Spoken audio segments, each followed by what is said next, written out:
They decided to do an Outback naked calendar, and they Oh, got 12 business owners and, well-known community members to pose for their naked calendar. And the photographs were funny. taken by family members or local photographers who donated their time. And this calendar has gone viral now. Talk to CNN, CBS, NBC, ABC, NPR, the BBC, Atlantic Magazine, Washington Post, the Wall Street Journal.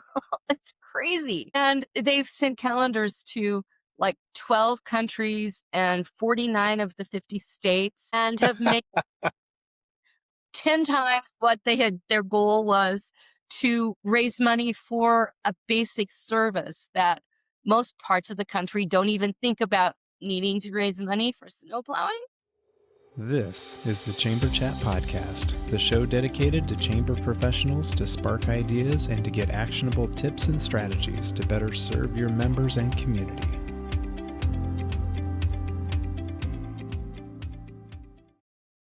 Hello, Chamber Champions. Welcome to Chamber Chat Podcast. I'm your host, Brandon Burton, and here on Chamber Chat, I introduce you to people and ideas to better help you serve your chamber members and your community. Today's guest is Shelley Batty. Shelley is a proud native Oregonian and with a rare distinction of having lived in every tourism region in the state of Oregon.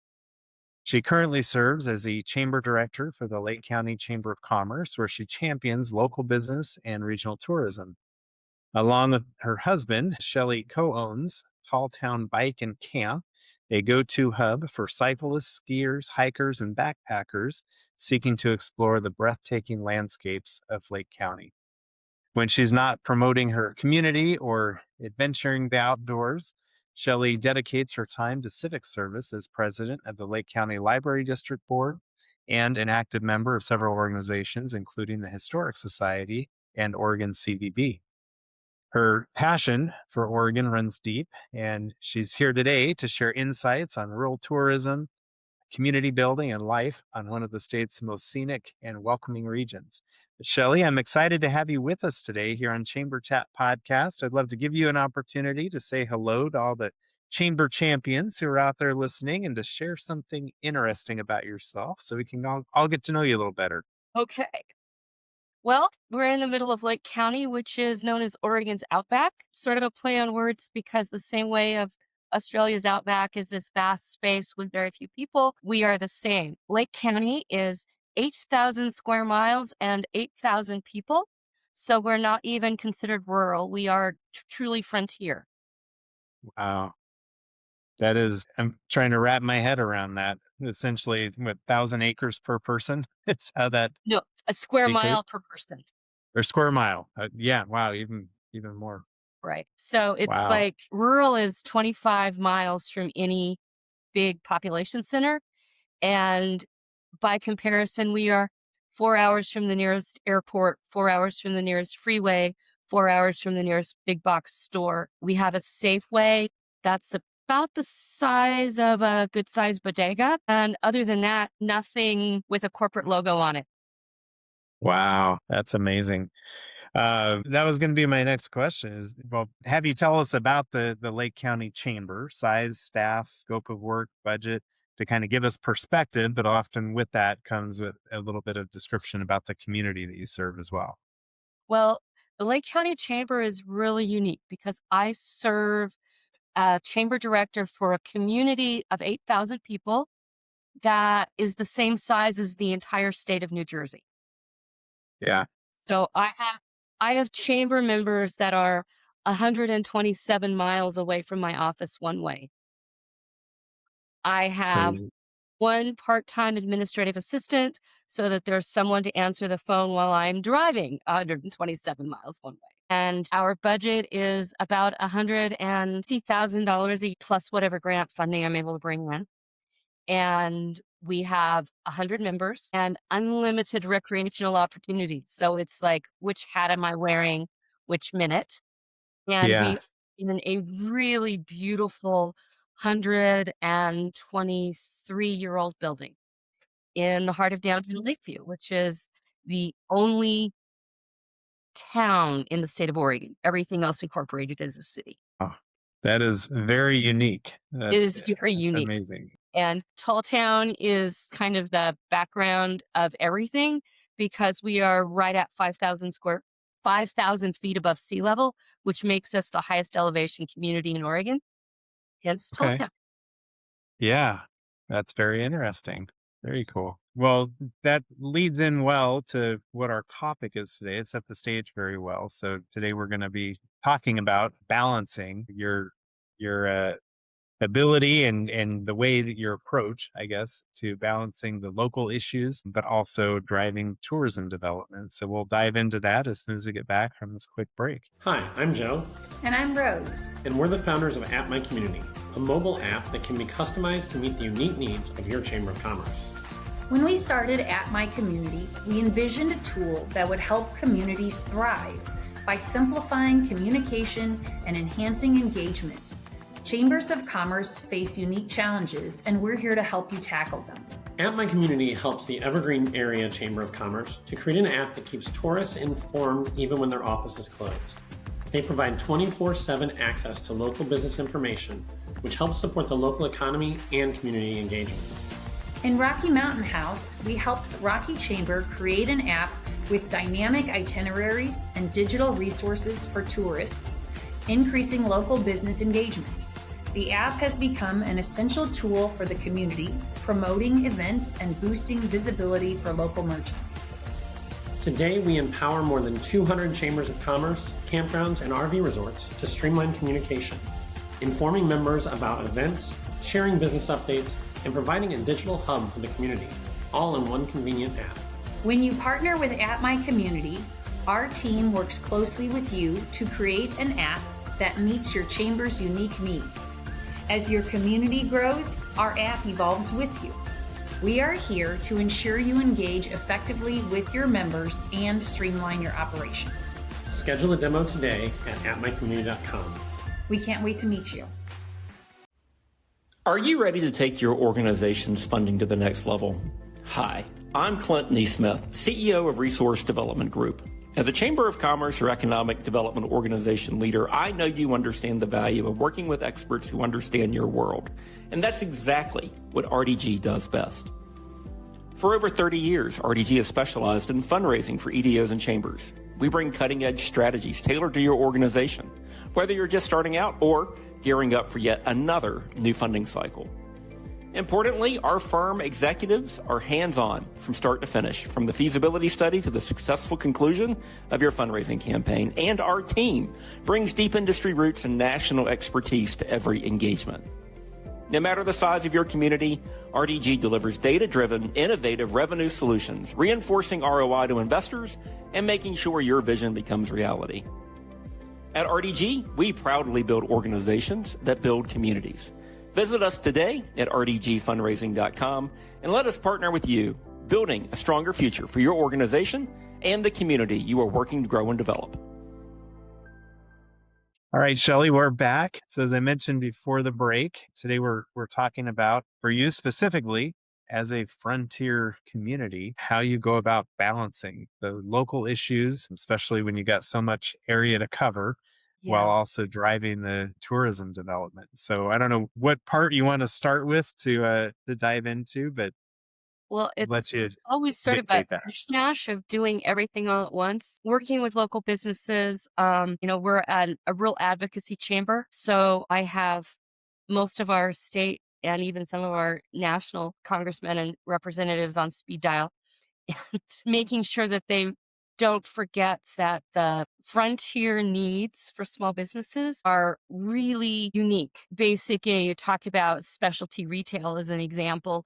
You need 40,000 customers and 10 square miles or whatever the current version of that is. When we have 8,000 square miles and 8,000 people, you're never going to get that tipping point of being successful based on just the people walking in the door every day. So you have to have ways of diversifying and doing a little bit of everything or running multiple businesses because that's what it takes to kind of piecemeal your life.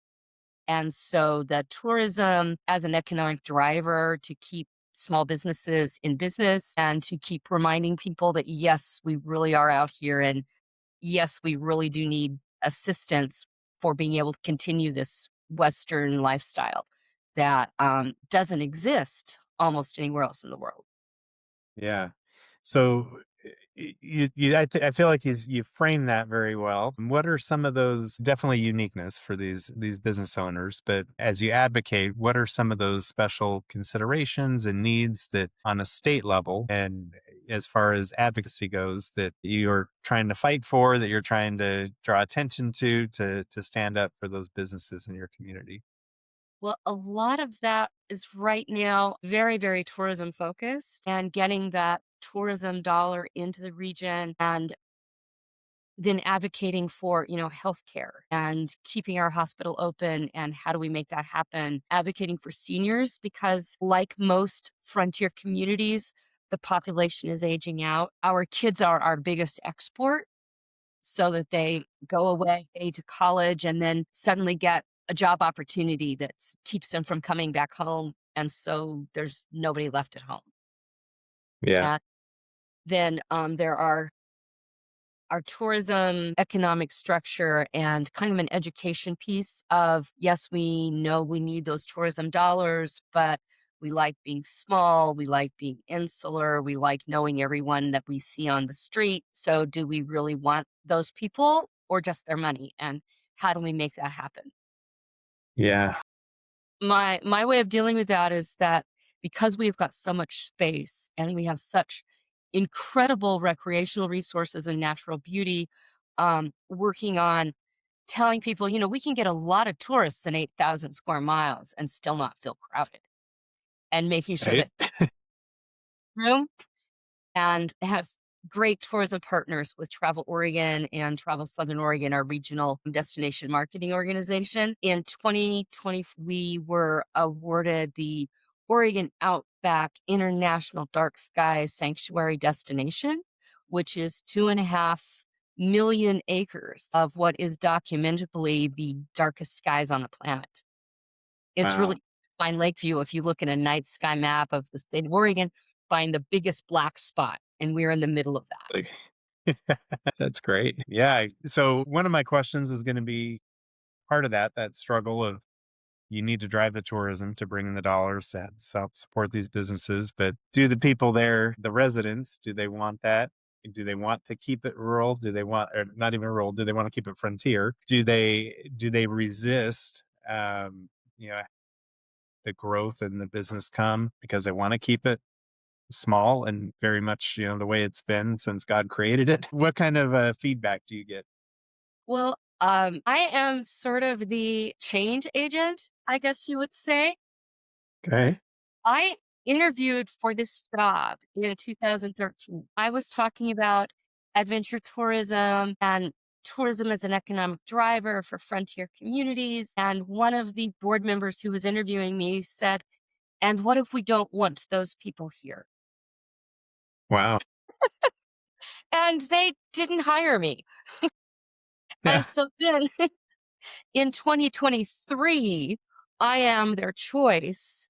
And they at least recognize the need for tourism, even if Yeah. they're not 100% comfortable with the idea of all of those people coming here. Sure.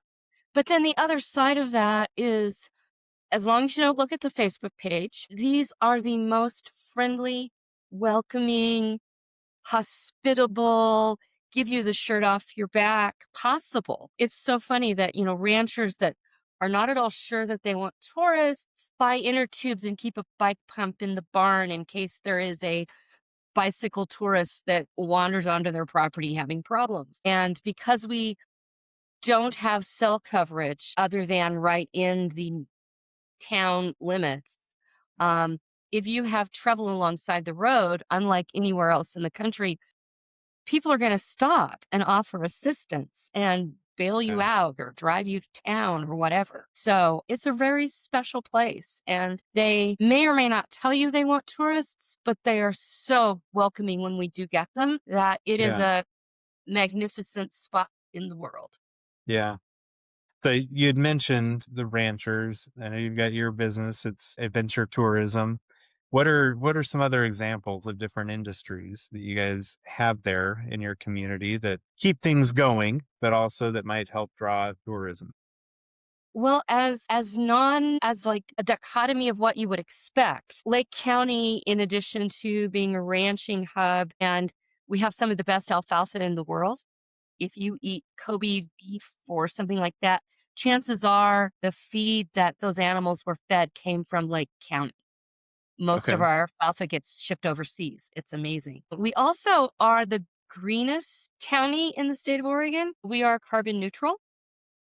We Okay. have wind, we have solar, we have geothermal, which not only makes for great hot springs, it also powers the state prison that we have in the county. It powers our hospital and our schools. We have a new industry in town. It's really interesting. It's called Eco Materials.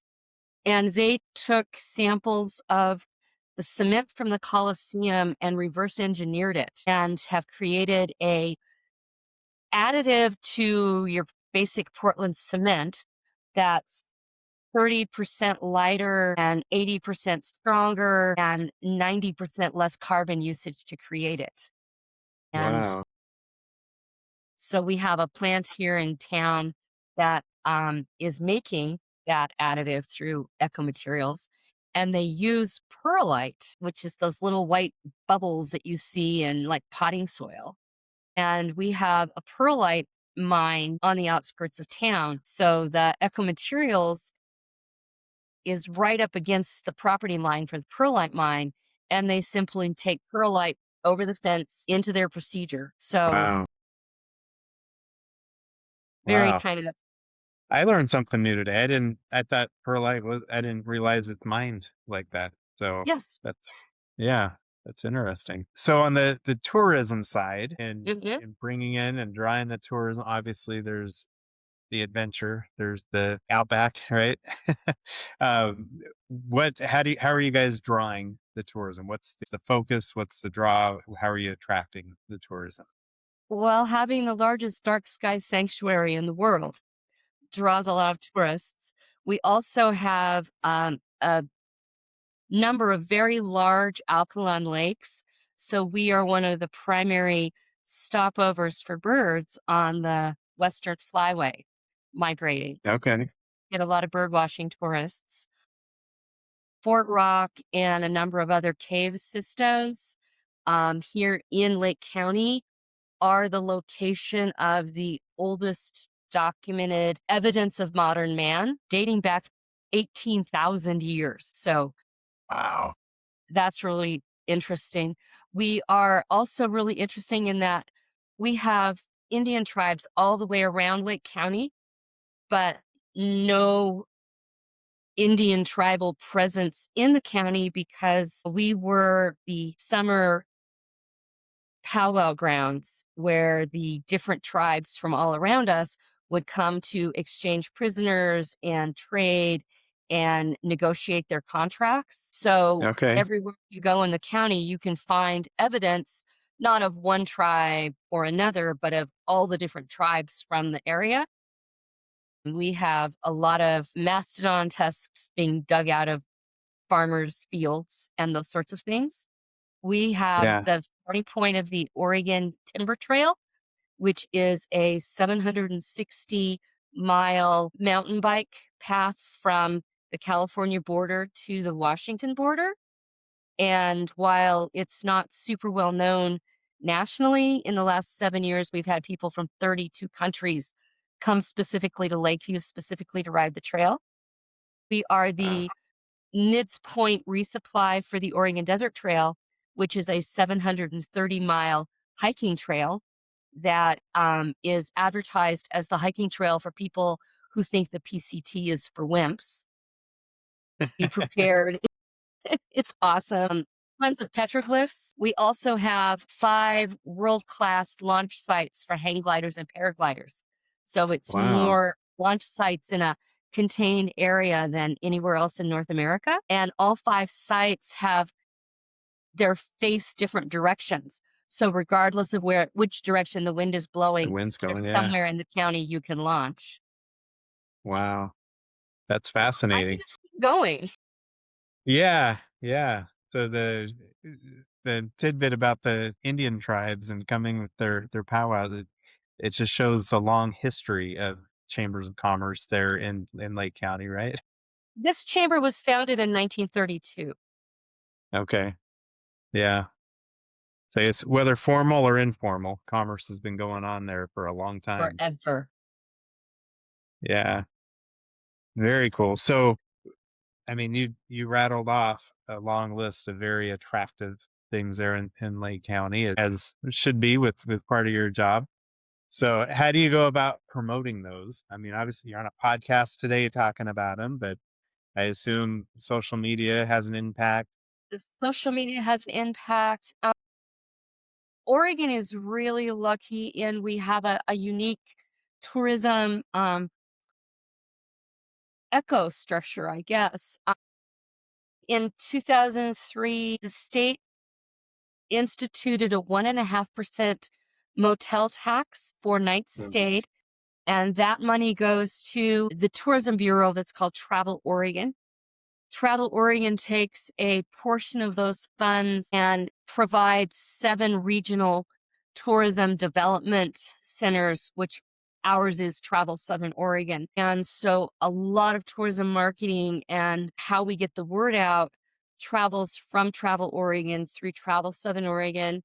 They also provide a lot of grant funding to help us develop those tourism resources, and they finance social media influencers and ton of magazine and newspaper coverage of what's really going on in all these remote parts of the state. Yeah. And, we are 4 hours from the Bend, Central Oregon area. That's one of those places that has been super discovered and almost overused by tourists. And Yeah. they spend a lot of time marketing in that area, what's going on in Lake County to move those people my direction. Okay. That's helpful. As far as when the tourists do come, is it majority camping? Is there lodging? Is there, as There far as is accommodations go, what do they do? And does we that have drive any of your funding as well? right. We only have about 150 lodging rooms in the whole county. Okay. Then we have well over 500 RV sites that are designated RV locations. But we also have 76% publicly owned land, Forest Service, Fish and Wildlife, National Parks Service, and all of those government agencies, because it's government land, so it's our land, allow dispersed camping. You find a beautiful spot and just set up your camp, and there you are. And Yeah. so it's like a market to a very specific tourist group that are willing to be out on their own, really want the solitude of nature. We've got a couple places that are, really, as a friend of mine would say, bougie, ready for that level of Yeah. tourists. But for the most part, these are people that really want to get out into nature and really Yeah. want to experience something that they're not going to get anywhere else. We don't have the pool and the cabanas, but you can set up your cot without having to worry about putting a tent around you and look at a sky where you can not only see the Milky Way, you can see the colors of the Milky Way. That's awesome. You're selling me, Shelley. You're selling Well, me. it's like 75% of the world never sees the Milky Way, and 95% of the world, even if they see that people that do see the Milky Way, they see this kind of vague light, whereas we have colors of clouds of stars of light. It's just Yeah. the pictures that you'll find on the internet are not filtered. They are not colored. That's really what the sky looks like. That is really cool. So the next question came to mind as you're talking about, being a frontier community. What other challenges do you come across with being a frontier community that you confront and take on as a chamber to overcome these challenges? Or maybe because you are a chamber, the challenges are coming up and there's uniqueness to that. I think just being a frontier community in general presents unique opportunities and challenges. So I'm curious about some of those other things that you face. Our big competitor is Amazon, or, Yeah. internet, whatever. And when you only have, you know, 10 or 15 retail establishments in an entire community, it's really easy to get sidetracked by, oh, I'll just go to Amazon rather than finding out what our local businesses have before you search that direction. And that's Yeah. always a trick. It's really hard getting the word out about things. We have a radio station, we have a weekly newspaper, we don't have a television, anything. Even the network televisions, you have your regional, there are no stations that cover our region. Yeah. Even you get on a big, like a Portland, it's the big town in Oregon. You go to a Portland television station and they show the state, and they show the state 500 miles north of us, Yeah. and Right. we don't even exist. And, California, you come out of San Francisco and they don't show this wide swath that's right where we are at. So, how do you get information out to everybody? I have like a weekly conversation. I didn't know that was happening. And it's like, well, have it on the radio. We don't listen to the radio. We have it on the newspaper. We don't get the newspaper. We have it on Facebook. We don't do internet. We put up flyers and posters downtown. Well, we don't shop in town. So, knock on doors. Will Yeah. you come? Wow. Yeah. Word of mouth. Everybody just Word get of out. You guys mouth. need a podcast. You need a podcast to You know, highlight some of these things. it's like Yeah. I've got a list of everything that I should be doing and that I want to be Right. doing, and I need to be doing. But we go back to, there's one of me and there's Yeah. 8,000 square miles. That's right. That's right. Keep making the list. At some point, Keep those making the things will list. rise to the top that are most important. So, well, I wanted to ask for those listening who are interested in taking their chamber up to the next level, what kind of tip or action item might you share with them as they strive towards that goal? Think outside the box. Yeah. A pretty example something I'm working on that I never thought I would be working on is the community of Lakeview is like many small communities in real financial straits. And so one of the things that they did was they canceled snow removal. And we're at 5,000 square feet. We sometimes have 3 feet of snow. Not Yeah. this year, 55 degrees today. Usually there's a huge amount of Right. snow at the time. So a group of community members, not the chamber, not the town, just a group of community members, got together and decided that they should raise money for snow removal. And one of their members, named Margot Dodd, had just seen the movie Calendar Girls with Helen Mirren, about a small Okay. town in England who did a PG naked calendar to raise money for cancer research. And so they decided to do an Outback naked calendar. And they Oh, got 12 business owners and, well-known community members to pose for their naked calendar. And the photographs were funny. taken by family members or local photographers who donated their time. And this calendar has gone viral now. It's I did see the calendar on your website. Yeah, I did see that. I've talked to CNN, CBS, NBC, ABC, NPR, the BBC, Atlantic Magazine, Washington Post, the Wall Street Journal. It's crazy. And they've sent calendars to like 12 countries and 49 of the 50 states, and have made 10 times what their goal was, to raise money for a basic service that most parts of the country don't even think about needing to raise money for snow plowing. So you got to think I outside the love the box, creativity. Yeah, I because you love the never know what's creativity. going to happen. Yeah. Yeah, think outside the box, but Think it outside also the doesn't box. hurt to take ideas that somebody else puts out there. So if there's a community listening who's struggling with snow removal funding, yeah, maybe consider a naked calendar. So You know, what other thing that sounds really silly that, who knows? Keep, yeah, what is it? Throw spaghetti against the wall until something sticks. that's right. Yeah. Well, Shelley, I like asking everyone I have on the show, as we look to the future of chambers of commerce, how do you see the future of chambers and their purpose going forward? Well, one of the things that I say far more often than I wish I had to was I'm not the county party planner. Yeah. Prior to my coming on board, people, if they wanted a festival or if they wanted a special event or if they wanted another parade, call the chamber. They'll do it. And you end up spending all of your time playing hostess. Yeah. And while that's a lot of fun, and there's a lot of people that really enjoy doing that, it doesn't really move business forward.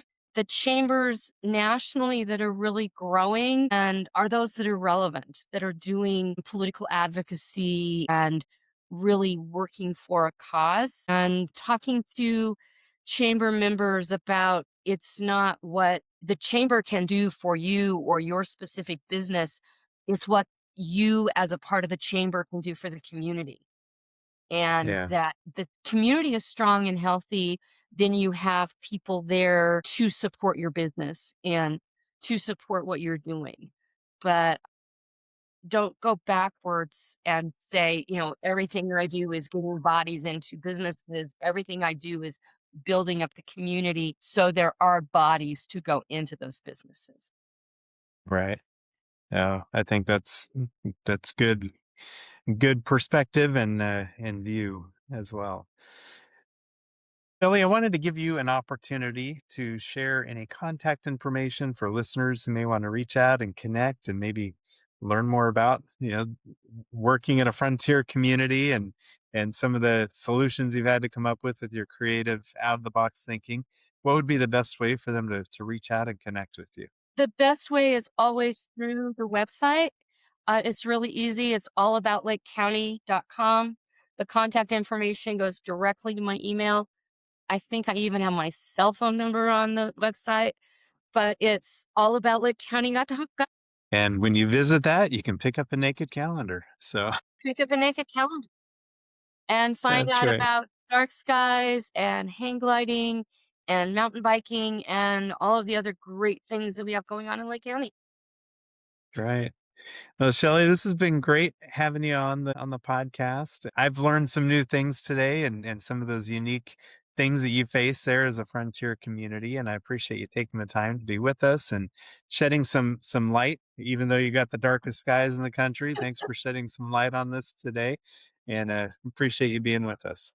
Well, I thank you for asking me to come on. If you are a chamber professional, be sure to subscribe to Chamber Chat Podcast on your favorite podcast app or now on YouTube, so you never miss a new episode. New episodes are released each week and delivered right to you. If you're finding value in the podcast, please take a moment to leave a rating and review on Apple Podcasts, Spotify, or wherever you listen. It really helps others discover the show. And most importantly, share Chamber Chat Podcast with your colleagues in the industry so we can continue to grow and strengthen the chamber community together.